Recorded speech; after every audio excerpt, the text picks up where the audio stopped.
Leo nimeamka nililala kazini. Nikaamka saa 4 kwa sababu nilifika kwa nyumba saa 12. Kulala baada ya kupumzika nikasema acha nitembee nione biashara. Ni kawaida yangu kwa ile bidii yangu ya kila wakati. Kaenda Kayole nikaona biashara, nikaenda Umoja nikaona biashara, nikasema acha niteremke Embakasi once nirudi kwa nyumba tu nipumzike mara moja. Nikiteremka Embakasi kutoka pale Jesus number 5, natoka Jesus number 5 nikipanda juu Jesus number 6. Hata gari nimeacha pale number 5. Kupanda juu nikakutana na mtoto ambaye nampenda sana. Katoto kangu, in short, ni mtoto wangu. Mtoto anazaliwa na Rose. Mwanamke ambaye tuko kwenye mahusiano muda mdogo umepita.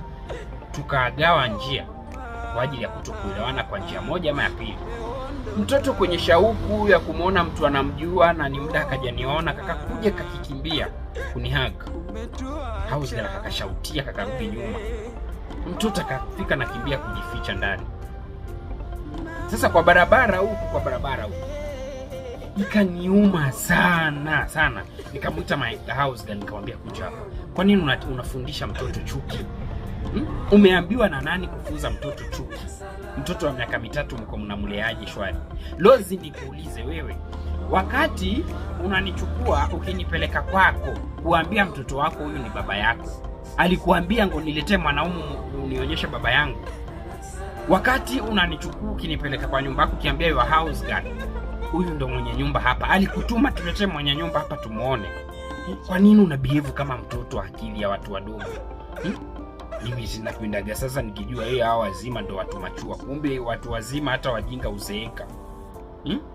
Hiyo ni kitu gani kunamfunza mtoto? Mtoto mdogo miaka 3 unamfundisha chuki. Wakati mimi na wewe tunaachana, mtoto alikuwa. Wakati mimi na wewe tunaachana, house girl alikuwa.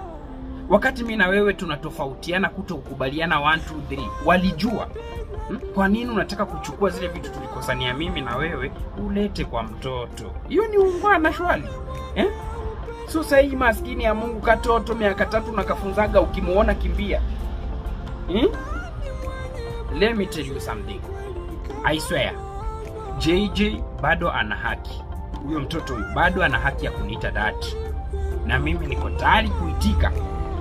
Na isitoshi, siku nyingine nikikutana na huyo mtoto, awe na wewe, awe na house girl, na yoyote yule, mumwacha nisalimie, kwa sababu isipokuwa hivyo nitamchukua nimweke kwa gari yangu, niende nimfanyie shopping, tununue yogurt, tununue ndizi, tununue mandazi, tununue kila chenye tutataka isiku kununua.